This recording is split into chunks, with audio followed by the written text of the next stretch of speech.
जगह की कमी है। हम लोग पढ़ रहे थे ग्रह के बारे में। किसके बारे में पढ़ रहे थे? ग्रह के बारे में। आपको बताए थे कि कुल कितने ग्रह हैं? 8 ग्रह हैं। 4 आंतरिक ग्रह और 4 बाह्य ग्रह बताए थे। आंतरिक ग्रह में क्या क्या आते थे? बुध, शुक्र, पृथ्वी, मंगल। और बाह्य में क्या आते थे? बृहस्पति, शनि, अरुण, वरुण। ये सब जानते हैं ना? यहां तक किसी को कोई दिक्कत नहीं था। चलिए अब आगे देखिएगा, हम लोग पढ़ेंगे एकक ग्रह के बारे में विधिवत से पढ़ेंगे। 8 ग्रह है, 8 ग्रह के बारे में हम लोग अच्छे से पढ़ेंगे। तो सबसे पहले हम लोग चलते हैं बुध ग्रह की ओर। किसके ग्रह की ओर? बुध ग्रह की, यानी मरकरी की ओर चलते हैं। देखो जो बुध ग्रह है, आपको बताए थे पहले आता है सूर्य। सूर्य के नजदीक कौन सा है? बुध है। सूर्य के नजदीक कौन है? बुध है। आखिरकार जो बुध नजदीक है तो बहुत गर्म होगा? ऐसी बात नहीं है, ठीक है, ऐसी बात नहीं है। आगे बताएंगे क्यों गर्म नहीं है। पहले सुनिए, कहा जाए कि सबसे छोटा ग्रह कौन सा है? बुध है। ये जो बुध देख रहे हैं ये सबसे छोटा ग्रह है और सूर्य के सबसे निकट भी है। सबसे छोटा और सबसे क्या है? निकट है। सूर्य के दूरी के अनुसार देखा जाए तो पहले नंबर पे है और आकार में जो है 8वां है। दूरी के अनुसार कौन सा है? पहला नंबर है और आकार में कौन सा है? 8वां है। अब बात करते हैं परिक्रमण। देखो आकार समझे ना, आकार के मतलब क्या हुआ है? आपको बताए थे कि पहले बृहस्पति सबसे बड़ा है, याद है? बताए थे इसके पहले वाले क्लास में कि सबसे बड़ा ग्रह कौन सा है? बृहस्पति। और सबसे छोटा ग्रह कौन सा है? बुध है, बता चुके थे। तो आकार में सबसे छोटा 8 गो ग्रह होता है, तो इसका आकार में कितना नंबर होगा? 8 होगा। पहला नंबर पे कौन होगा? बृहस्पति होगा। लेकिन दूरी, सूर्य के दूरी के अनुसार की बात किया जाए, सूर्य से दूरी के अनुसार, तो पहले आता है बुध। तो 1 नंबर पर क्या हो गया? बुध हो गया। अब आगे देखिएगा, कर सूर्य की परिक्रमा सबसे तीव्र, यानी ये 88 दिन में कर लेता है। याद रखिएगा, सूर्य की परिक्रमा कितने दिन में कर लेता है? 88 दिन में सूर्य की परिक्रमा कर लेता है। ये इतना तेजी के साथ चलता है। और घूर्णन की बात किया जाए, 98.6 दिन में ये क्या कर लेता है? घूर्णन कर लेता है। देखो जो बुध ग्रह है उसको भूरा ग्रह भी कहा जाता है। याद रखिएगा, बुध ग्रह को भूरा ग्रह कहा जाता है। क्यों? क्योंकि वहां पे क्या है? डस्ट है।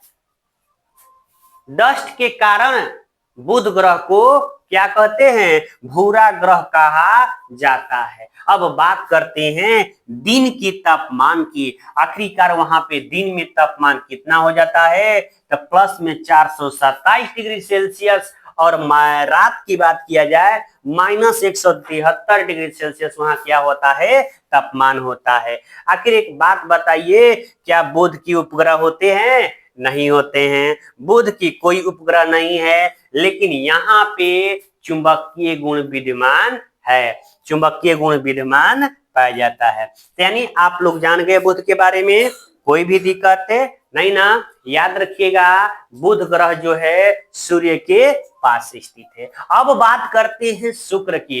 क्यों? क्योंकि बुध दूसरा नंबर पे आता है शुक्र, सूर्य के दूरी के अनुसार। अगर नंबर की बात किया जाए तो कितने नंबर पे ये होगा? याद है आप लोग को? बुध, शुक्र, नहीं, बृहस्पति, शनि, अरुण, वरुण हो गया 4 नंबर। 5वां पे पृथ्वी, 6वां पे मंगल, 7वां पे बृहस्पति, नहीं 7वां पे ये शुक्र बहन, 8 पे बुध था।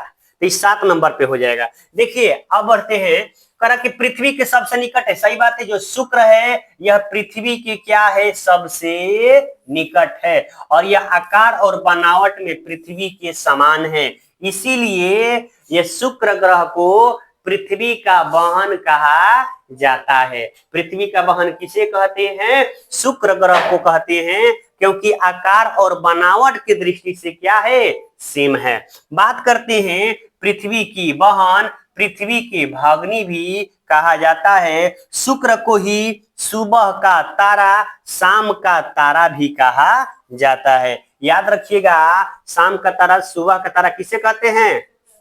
शुक्र को कहा जाता है। अब बात करते हैं सबसे चमकीला ग्रह कौन सा है? शुक्र है, और सबसे गर्म ग्रह है, इसे सबसे गर्म ग्रह भी कहा जाता है। देखो, सूर्य के पास में है बुध, उसके बाद है शुक्र, लेकिन बुध गर्म ना होकर सबसे ज्यादा गर्म कौन हो गया? शुक्र। क्यों? क्योंकि शुक्र के गर्म होने का मेन कारण क्या है? वहां के वातावरण में कार्बन डाइऑक्साइड की मात्रा अधिक है।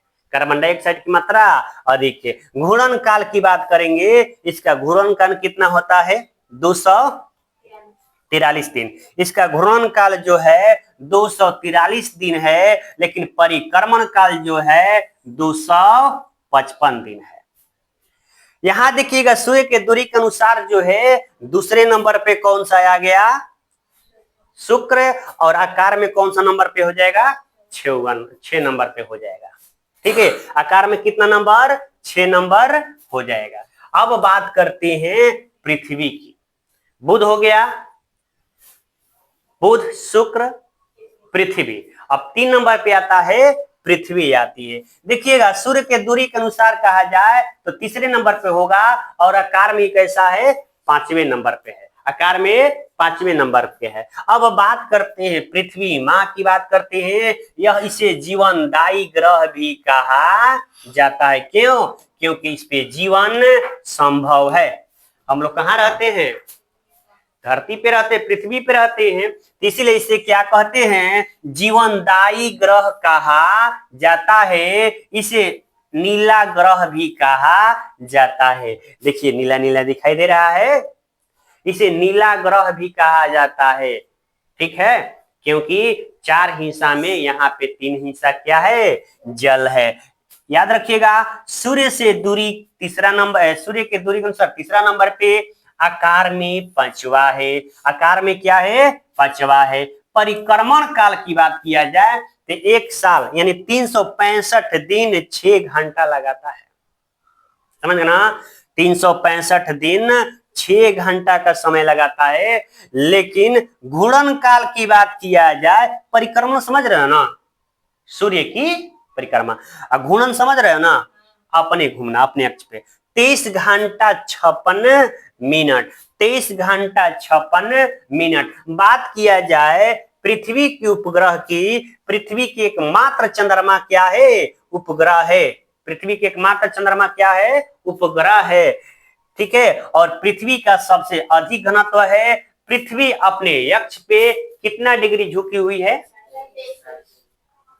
अपने अक्ष पे 23.5 डिग्री झुकी हुई है, और अपने तल के साथ जो है कितना डिग्री का कोण बनाती है? 66.5 डिग्री का कोण बनाती है। याद रखिएगा, विषुवतीय व्यास कितना किलोमीटर है? 12,756, और ध्रुवीय व्यास जो है 12,713। विषुवतीय व्यास और ध्रुवीय व्यास के बीच का अंतर 43 किलोमीटर का है। कितना किलोमीटर?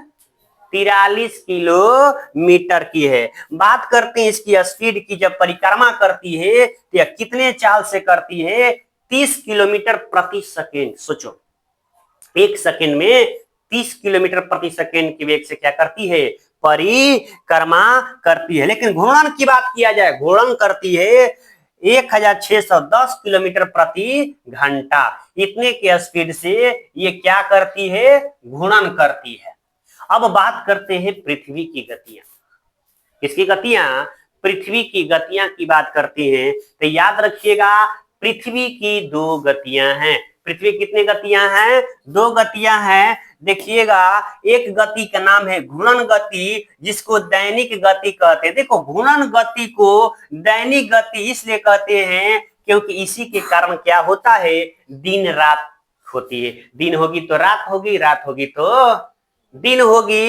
इसके बाद देखिए दूसरी नंबर पे है परिक्रमण गति को ही वार्षिक गति कहा जाता है। याद रखिएगा, परिक्रमण गति को वार्षिक गति कहा जाता है। क्यों? क्योंकि मौसम परिवर्तन होता है। दिन का बड़ा होना छोटा होना, दिन का बड़ा होना छोटा होना किसके पे डिपेंड करता है? परिक्रमण गति पे। और मौसम परिवर्तन परिक्रमण गति पे डिपेंड करता है। यहां तक किसी को कोई दिक्कत नहीं ना? अब देखिए यहां पर क्या है, ये है आपको पृथ्वी। ये क्या है? पृथ्वी है। और ये क्या है? सूर्य है। ये क्या है इसका? चंद्रमा है। क्या है? चंद्रमा। तो ये जो सूर्य के चक्कर लगा रहा है कौन? पृथ्वी। और पृथ्वी की चक्कर कौन लगा रहा है? चंद्रमा लगा रहा है। यहाँ पे देखिए जब पृथ्वी और सूर्य, ये सूर्य है और क्या है? पृथ्वी, जब नजदीकी में आती है, सबसे कम से कम नजदीकी दूरी, बीच की दूरी की बात किया जाए तो कितना करोड़? 14.57 करोड़ जो है इसके बीच की क्या होती है? न्यूनतम दूरी होती है। यह कब होता है? 3 जनवरी, जिसे कहते हैं उपसौर या पेरीहेलियन कहा जाता है। याद रखिएगा, उपसौर किसे कहेंगे? निकटतम दूरी को क्या कहेंगे? उपसौर कहेंगे। ये कब होता है? 3 जनवरी को, जिसे क्या कहते हैं? पेरीहेलियन कहते हैं। हेलियस कहते हैं। क्या कहते हैं? पेरीहेलियस कहते हैं। बात करते हैं सबसे अधिकतम दूरी जो है पृथ्वी और सूर्य के बीच कब होती है? 4 जुलाई। इस जुलाई 4 जुलाई, जिसको क्या कहते हैं? अपसौर कहते हैं, जिसे एपी हेलियन कहते हैं। क्या कहते हैं? एपी हेलियन कहा जाता है। याद रखिएगा, क्या कहते हैं? AP Helion. यानी 3 जनवरी को क्या होगा? सबसे निकटतम होगा। और 4 जुलाई को क्या होगा? अधिकतम दूरी पे होगा। और यहाँ बात याद रखिएगा, चंद्रमा जो है पृथ्वी के चारों ओर क्या करता है? चक्कर लगाता है। ठीक है। और ये जो रेखा देख रहे हैं, इस रेखा को कहते हैं क्या? एक साइड लाइन। क्या कहते हैं? एक साइड लाइन कहते हैं। इसमें किसी को कोई दिक्कत नहीं ना? आगे बढ़े, चलिए अब बात करते हैं। एक होता है उपभू और दूसरा होता है अपभू। उपभू आपको देखने से क्या लग रहा है? इसके बीच की दूरी निकटतम है, बीच की दूरी कम है, और यहाँ पे बीच की दूरी क्या है? अधिक है। अधिक है ना? यहां देखिए कम है और वहां पर क्या है? अधिक है। यानी जब कम दूरी हो उसे क्या? पृथ्वी है। ये क्या है? ये पृथ्वी है। और ये क्या है? चंद्रमा है। देखने से लग रहा है ना? और ये क्या है? चंद्रमा है। तो देखिए यहां पर ध्यान से, अगर मान लो पृथ्वी और चंद्रमा के बीच की दूरी कम हो उसे क्या कहेंगे? उपभू। और अधिक हो तो अपभू। उपभू अपभू समझ में आया? अगर अधिक कम दूरी हो तो उपभू, और अधिक दूरी हो तो अधिक दूरी हो तो कम दूरी हो तो उपभू। यहां तक क्लियर? किसी कोई दिक्कत नहीं ना? अब बात करते हैं मंगल। किसकी बात करते हैं? मंगल ग्रह की बात करते हैं। याद रखिएगा, सूर्य से दूरी के अनुसार चौथे नंबर पे कौन आता है? मंगल आता है। और आकार में 7वां नंबर पे है। आकार में कितना नंबर पे? 7वें नंबर पे है। कहा जाता है आयरन ऑक्साइड के कारण, ये देखो लाल लाल दिखाई दे रहा है ना? ये कैसा दिखाई दे रहा है? लाल लाल दिखाई दे रहा है। किसके कारण? आयरन ऑक्साइड के कारण मंगल ग्रह को लाल ग्रह कहा जाता है। किसके कारण? आयरन ऑक्साइड के कारण इसको लाल ग्रह कहा जाता है। यह पृथ्वी का भाई है। पृथ्वी का क्या है? भाई है। और पृथ्वी की बहन है शुक्र। भाई कौन हो गया? मंगल हो गया। बात करते हैं मंगल और बृहस्पति के बीच जो है क्षुद्र ग्रह पाए जाते हैं। याद है ना? क्षुद्र ग्रह पढ़ाए थे पहले क्लास में, बताए थे ना?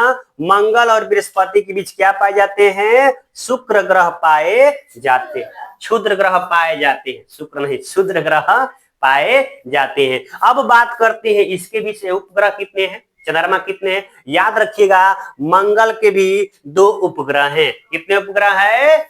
2 उपग्रह हैं। कौन कौन? फोमोस और डिमोस। याद रखिएगा, सौर मंडल का सबसे छोटा उपग्रह का नाम बताइए। तो सौर मंडल का सबसे छोटा उपग्रह कौन सा है?